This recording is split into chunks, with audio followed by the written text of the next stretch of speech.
పెహల్గాం ఉగ్రదాడి తరువాత భారత్ పాకిస్తాన్ మధ్య యుద్ధ మేఘాలు కమ్ముకున్నాయి. భారత్ పాకిస్తాన్ మధ్య ఉద్రిక్త పరిస్థితులు అయితే తలెత్తున్నాయి. సరిహద్దుల వద్ద చూసుకున్నట్లయితే నిజంగా భీకర యుద్ధం జరగబోతుందా అన్నట్లుగా వాతావరణం అక్కడ ఉంది.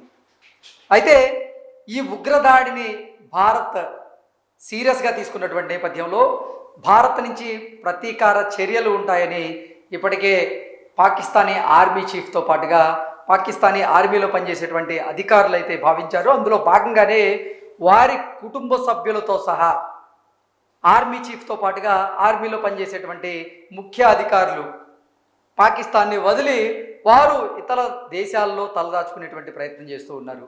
కొంతమంది న్యూజెర్సీ వెళ్ళారు, కొంతమంది బ్రిటన్ వెళ్ళేటువంటి ప్రయత్నం చేస్తూ ఉన్నారు.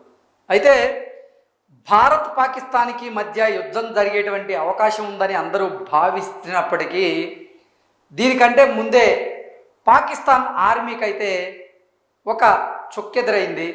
అంటే పాకిస్తాన్ ఆర్మీకి అయితే ఒక గట్టి షాక్ తగిలింది. అది ఏంటి, ఎవరి దగ్గర నుంచి పాకిస్తాన్ ఆర్మీకి షాక్ తగిలింది అనేది మనం పూర్తి స్థాయిలో ఇప్పుడు విశ్లేషణ చేసుకుందాం. పాకిస్తాన్కి తగిలినటువంటి ఆ భారీ ఎదురు దెబ్బ ఏంటంటే బలూచిస్తాన్ లిబరేషన్ ఆర్మీ. వీళ్ళు ప్రత్యేకంగా స్వతంత్రం కావాలి అంటూ ఎప్పటి నుంచో పాక్కి వ్యతిరేకంగా పోరాటం చేస్తూ ఉన్నారు. ఈ బలూచిస్తాన్ లిబరేషన్ ఆర్మీ పాక్ సైన్యం మీద దాడి చేసింది. దాడిలో 10 మందికి పైగా పాక్ సైనికులు మరణం చెందారు. ఒకసారి అది మనం పూర్తి స్థాయిలో విశ్లేషణ చేసుకుంటే పాక్కు మరో భారీ ఎదురుదెబ్బ. భారత్తో యుద్ధానికి సిద్ధమైనటువంటి పాకిస్తాన్కు భారీ షాక్ తగిలింది.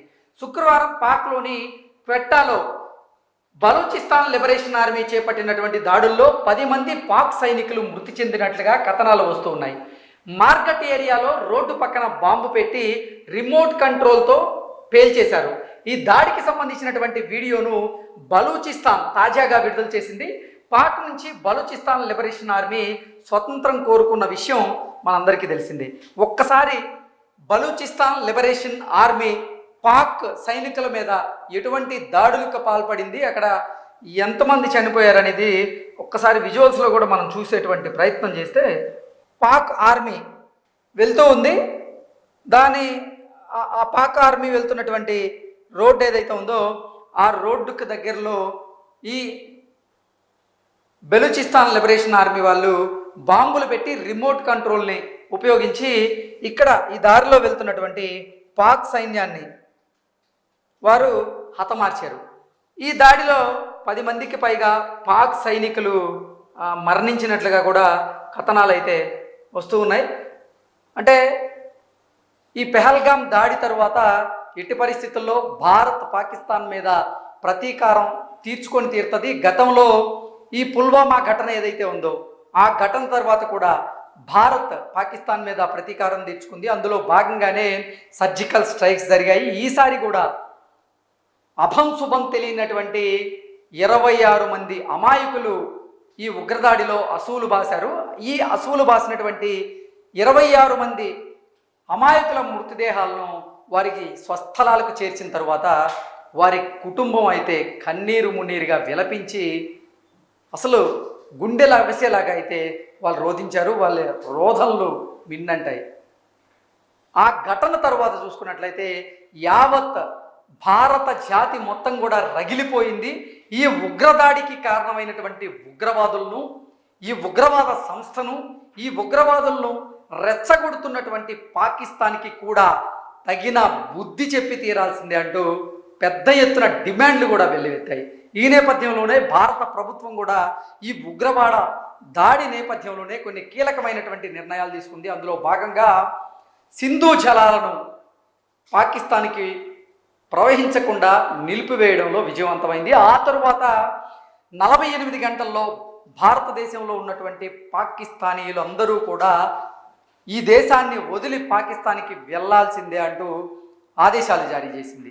అలాగే పాకిస్తానీల వీసాలను రద్దు చేసింది. వారికి ఉన్నటువంటి మెడికల్ వీసాలను కూడా రద్దు చేసింది. ఈ నేపథ్యంలో దెబ్బ మీద దెబ్బ ఎదుర్కొంటున్నటువంటి పాకిస్తాన్కి ఈ బలూచిస్తాన్ లిబరేషన్ ఆర్మీ కొట్టినటువంటి ఎదురు దెబ్బ ఉంది. అది ఇప్పుడు గోప గుయ్యమనిపించేలాగైతే ఉంది. ఈ బలూచిస్తాన్ లిబరేషన్ ఆర్మీ వాళ్ళు ఏంటంటే స్వతంత్రం కోసం, అంటే పాకిస్తాన్ నుంచి సపరేట్ అయ్యేందుకు ఎప్పటి నుంచో పోరాటాలు చేస్తూ ఉన్నారు.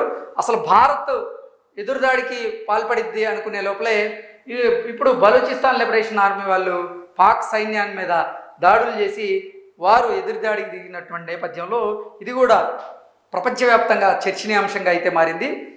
గతంలో మనం ఈ పుల్వామా ఘటనకి ఎలాగైతే ప్రతీకారం తీర్చుకున్నామో ఈసారి కూడా ఎట్టి పరిస్థితుల్లో ఈ పెహల్గావ్ ఉగ్రదాడి ఏదైతే ఉందో దానికి ఖచ్చితంగా ప్రతీకారం తీర్చుకొని తీరుతాం అంటూ ఇప్పటికే భారత ప్రధాని నరేంద్ర మోదీ గారు అయితే తెలియజేసినటువంటి నేపథ్యంలోనే పాకిస్తాన్ ప్రధాని కూడా ఆయన భయపడుతున్నట్లుగా దీని మీద సమగ్రమైనటువంటి విచారణ జరిపించండి, అసలు ఈ ఉగ్రదాడికి పాకిస్తాన్కి సంబంధం లేదు అన్నట్లుగా ఆయన ఒక అర్ధగంట క్రితం మాట్లాడినటువంటి నేపథ్యంలోనే యుద్ధం అంటే పాకిస్తాన్ భయపడుతోంది అనేది మనకైతే తేటతెల్లం అయిపోయింది.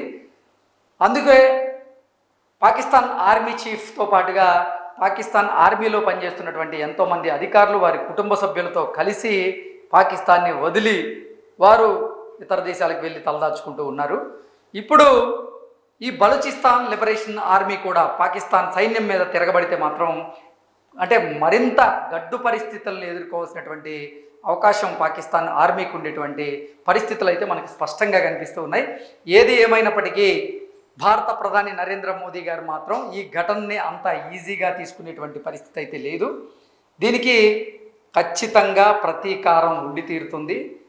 సర్జికల్ స్ట్రైక్సా, లేదంటే ఇంకొక రకంగా యుద్ధం చేయొచ్చా, లేదు అసలు యుద్ధమే ప్రకటించవచ్చా అనేది మరికొద్ది రోజుల్లో స్పష్టత వచ్చేటువంటి అవకాశం అయితే ఉంది. కానీ నిన్న భారత ప్రధాని నరేంద్ర మోదీ గారు చెప్పిన ప్రకారంగా ఈ ఉగ్రదాడికి పాల్పడినటువంటి ఉగ్రవాదులు, ఆ ఉగ్రవాద సంస్థ, వారి వెనుకున్నటువంటి పాకిస్తాన్ని మనం ఎట్టి పరిస్థితుల్లో ఉపేక్షించేది లేదు, వదిలేది లేదు. ఈ ఉగ్రదాడికి పాల్పడినటువంటి ఉగ్రవాదుల్ని మట్టిలో కలిపి తీరుతామంటూ కూడా భారత ప్రధాని ఉగ్రవాద సంస్థలకి, ఉగ్రవాదులకి హెచ్చరికలు జారీ చేసి వారికి వార్నింగ్ కూడా ఇచ్చినటువంటి నేపథ్యంలోనే భారత్ నుంచి ప్రతీకారం ఖచ్చితంగా ఉండి తీరుతుంది. పాకిస్తానీలకు కూడా అది తెలుసు. అందుకే పాకిస్తానీ ప్రభుత్వ వ్యవస్థలు కూడా ఇప్పుడు భయపడుతూ ఉన్నాయి. భయపడుతున్నప్పటికీ మేకపోతు గాంభీర్యాన్ని పాకిస్తాన్ అయితే ప్రదర్శిస్తూ ఉంది. అందులో భాగంగానే ఇప్పుడు కూడా భారత ప్రభుత్వాన్ని కవ్వింపు చర్యలకు పాల్పడుతూ సైనికుల మీద కాల్పులకి ప్రయత్నం చేస్తున్నట్లుగా కొంత సమాచారం కూడా మనకు అందుతుంది. ఏది ఏమైనప్పటికీ మాత్రం పాకిస్తాన్ చర్యల్ని ఇక భారతదేశం ఉపేక్షించేదైతే లేదు.